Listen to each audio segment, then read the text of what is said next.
Olá, meus alunos, bom dia a todos, né? Sejam bem-vindos a mais um dia de aula. Hoje é sexta-feira, finalizando o mês e também nossa semana, tá? Hoje é 31 de julho, certo? Então, nós estamos encerrando o mês de julho, né? E, ao mesmo tempo, também estamos encerrando mais uma semana, tá?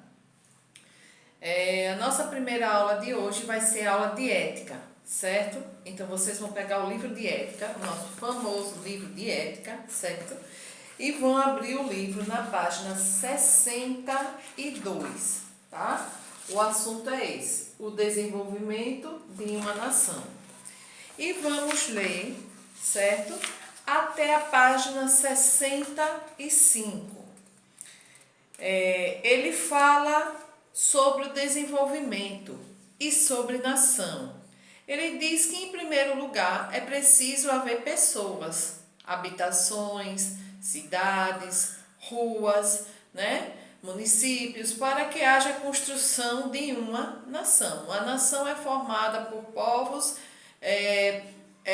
na dimensão de um país, dentro da dimensão de um país, né? E esse país ele é chamado de nação, tá? Então o texto fala assim: uma nação é feita em primeiro lugar de um povo que começa a crescer populacionalmente. O que é isso? O aumento da população, das pessoas, né, que moram dentro daquele país.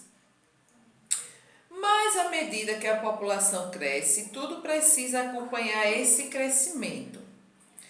É igual a cuidar de uma criança que se desenvolve até ficar independente. E mesmo depois, seus pais nunca perderão de vista. Uma nação é feita de homens e mulheres com princípios cidadãos.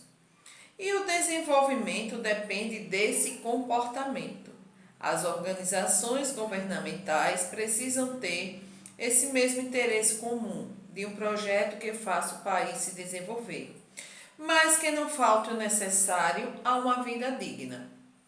Então entra aí a história dos direitos, né, das pessoas e de todas as leis que regem uma nação para que tudo funcione em comum acordo e em perfeito estado, né? Nada mais do que a Constituição para trazer esse conjunto de leis, normas e regras para que haja o desenvolvimento perfeito, né? Assim, organizado e estruturado de uma nação, de um país, tá?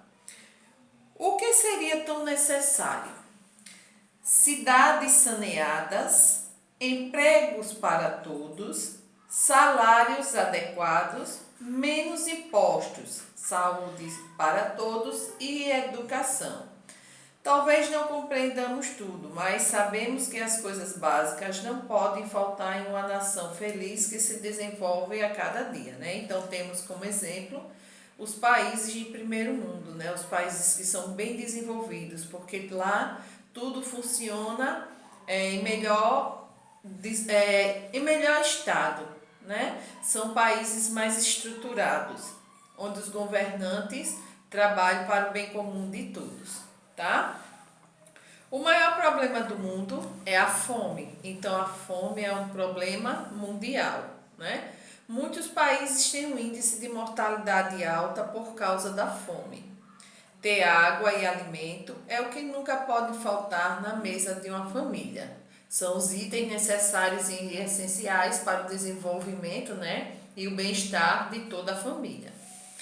Nação que se desenvolve é aquela que, em primeiro lugar, olha para o seu povo, busca caminhos para que as questões básicas não faltem. Um grande exemplo de desenvolvimento que envolve cuidado com o meio ambiente, respeito aos idosos e às pessoas com necessidades especiais, saúde para todos, mesmo com a superpopulação, é o Japão. Então, muitos de vocês já ouviram falar sobre a China e o Japão, né, que são países bem desenvolvidos, altamente tecnológicos, e tudo lá funciona perfeitamente. Né? Apesar de ser um país pequeno e ter uma superpopulação, o Japão ele é considerado um país de primeiro mundo, né? Porque a população lá tem educação, alimentação, salário digno e tudo que uma nação precisa para se desenvolver, né, perfeitamente, certo? O cuidado com a reciclagem faz desse país um dos melhores exemplos de cidadania. Então, além de ser um país que ele se preocupa, né, os governantes lá se preocupam bastante com a educação e desenvolvimento da população, eles também têm um projeto de reciclagem, certo? Para diminuir o acúmulo de lixo nas ruas, né? Evitando com isso a contaminação da água, do solo, do ar, né? Então esse projeto ele é bastante importante e funciona mesmo, né? Realmente funciona. Poderíamos fazer uma lista de ações que podem atrapalhar o crescimento de uma nação, como os acordos de empréstimos entre países. Eles fazem a nação enfraquecer financeiramente. Mas apostar na educação pode ser a melhor chance de uma nação crescer. Porque um povo que sabe argumentar e conhece as leis poderá transformar seu ambiente em um lugar digno. Porque vai depender como economizar, onde e como deve gastar seu salário e eleger seus governantes com consciência, que é o mais importante, né? Afinal, são os nossos governantes que vão trabalhar para nós mesmos, para toda a população, seja ela do município, do estado, do país. Então, escolher bem os governantes é necessário, né? E muito importante, né? Para que o país se desenvolva, as crianças recebam uma melhor educação e sejam adultos profissionais competentes, né? E tenham vaga também no mercado de trabalho, né?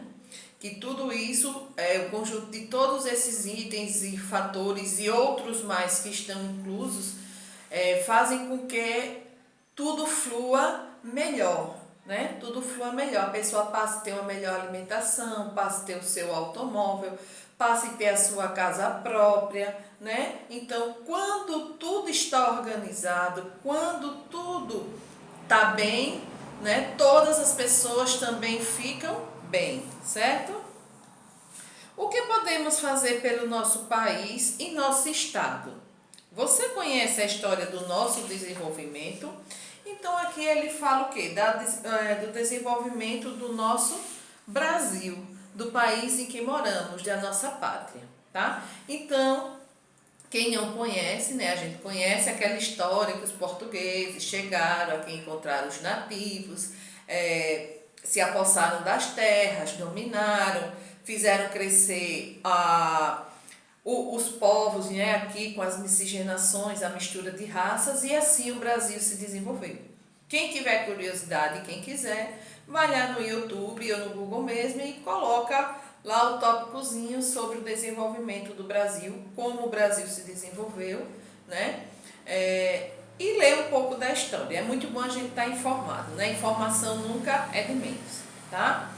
Na página 64, vocês têm assim, para fazer. Precisamos compreender que somos cidadãos planetários e que são as nossas ações que definem o futuro da nação. Sempre, né, gente? Sempre. São as nossas ações realmente que influenciam no futuro da nossa nação, da nossa pátria, do nosso país, do nosso Brasil, tá?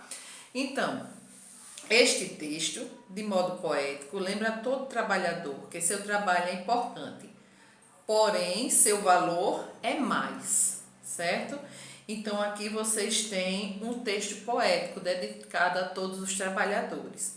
Leiam o texto das páginas 64 e 65 e a seguir vocês vão realizar a atividade das páginas 66 e 67, tá? Na próxima aula enviarei a correção. Então aqui a gente fica com a nossa aula de ética e vamos dar continuidade às demais aulas, certo?